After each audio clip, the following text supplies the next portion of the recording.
Hello दोस्तों, स्वागत है आप सभी का बीजी नेट क्लासेस में।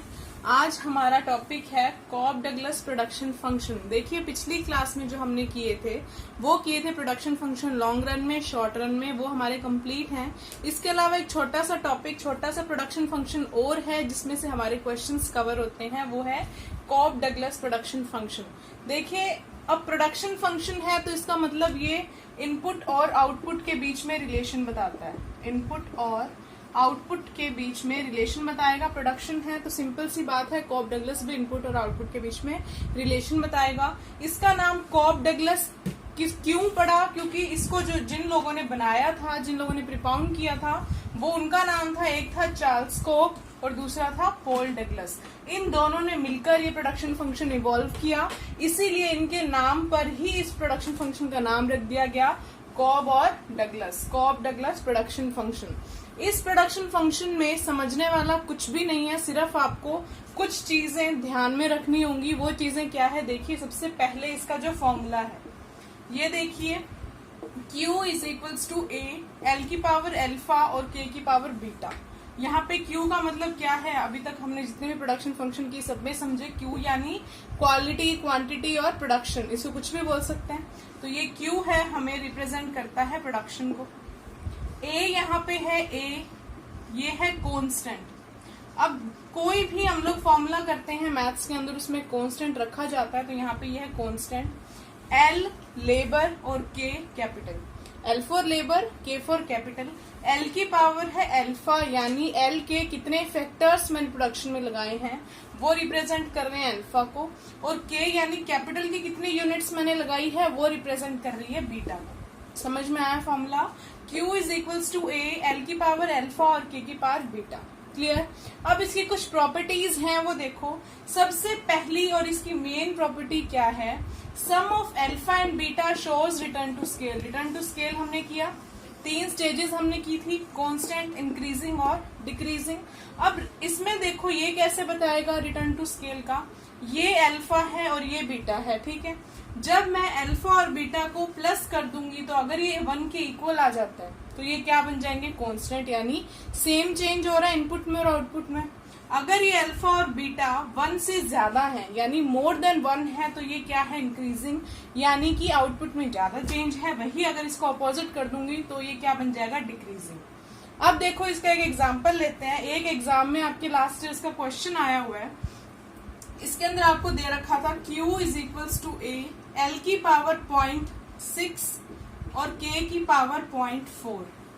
ये आपको प्रोडक्शन फंक्शन दे रखा था, और इसके बाद दे रखा था दिस एग्जिबिट्स, यानी ये क्या दर्शाता है? ऑप्शंस थे constant return to scale, increasing return to scale, decreasing या फिर नन ऑफ द अबव। तो अब देखिए, अब मैं इन दोनों को ऐड करूं, अगर 0.6 प्लस 0.4 तो ये क्या बन जाता है मेरे पास? 1 इक्वल्स टू 1। तो इसका करेक्ट आंसर क्या होगा? Constant return to scale. इस तरीके क्वेश्चन इस प्रॉपर्टी में से कवर होता है, इसलिए ध्यान रखना कि अगर इक्वल टू 1 है तो वो क्या होगा? कांस्टेंट। ग्रेटर देन और लेस देन, ये सब आप क्लियर है, देख लेना। अब चलते हैं सेकंड सीधी सीधी इसकी प्रॉपर्टी है, elasticity of substitution is always 1। अब इसका जो क्वेश्चन आया हुआ है वो क्वेश्चन क्या है कि इलास्टिसिटी ऑफ सब्स्टिट्यूशन क्या होती है? 1 होती है, 0 होती है, कांस्टेंट होती है या फिर नन है? तो इसमें आपको क्या ध्यान रखना है? ये हमेशा कितनी रहेगी? 1। ये फिक्स है, इसमें किसी तरीके का कोई चेंज नहीं होता। Elasticity of substitution is always 1। Next है फैक्टर इंटेंसिटी। अब इसका भी एक क्वेश्चन आया हुआ है। पहले फॉर्मूला देखो, बीटा अपॉन अल्फा। अगर जितना ज्यादा ये रेशियो हायर होगा उतनी ज्यादा हमारी टेक्निक्स क्या है? लेबर इंटेंसिव, यानी उतनी ज्यादा मैंने क्या लगा रखी है? लेबर लगा रखी है। और जितना ये रेशियो कम होगा उतनी ज्यादा ये क्या होगी? कैपिटल इंटेंसिव, यानी मैंने उतनी ज्यादा कैपिटल लगा रखी है। इसका क्वेश्चन देखो कैसे कवर होगा कि मान लो किसी बिजनेस में 0.6 लेबर की है, 0.4 बीटा की है। अब इसका निकालो तुम रेशो के बेस पे तुम्हें ये बताना होगा कि ये लेबर है या फिर कैपिटल इंटेंसिव है। क्लियर है इसमें से कैसे क्वेश्चन आता है?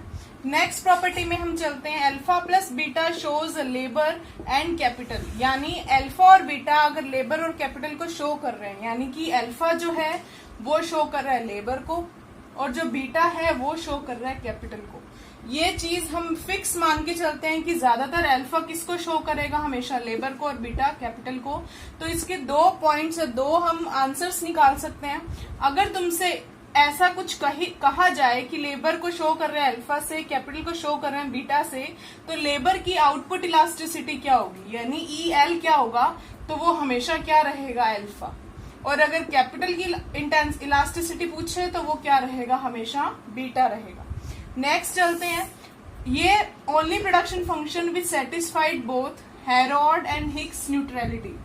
ये इकलौता प्रोडक्शन फंक्शन है जो हेरोड और हिक्स की न्यूट्रलिटी को सेटिस्फाई करता है।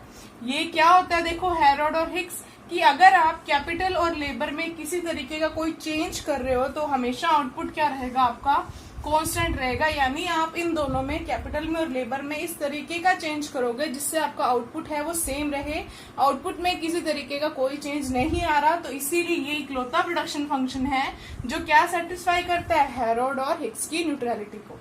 नेक्स्ट है, it is a homothetic production function और it has straight line expansion path. ये आपके असर्शन रीजनिंग में क्वेश्चन आते हैं, इसीलिए मैंने इसको प्रॉपर्टी में ऐड कर दिया कि क्या है, ये रोमोथेटिक प्रोडक्शन फंक्शन है और इसका स्ट्रेट लाइन एक्सपेंशन पाथ होता है। अब क्लियर है, कॉब डगलस प्रोडक्शन फंक्शन हमारा इतना ही है, सारे प्रॉपर्टीज मैंने इसमें कवर कर दिए हैं। कोई डाउट हो तो आप पूछ लेना कमेंट सेक्शन में, बाकी इस पे इतना ज्यादा स्ट्रेस देने की जरूरत नहीं है, सिर्फ आप लोग ध्यान रखें, याद रखें इसको अच्छे से। अब मिलते हैं नेक्स्ट क्लास में, तब तक के लिए थैंक यू।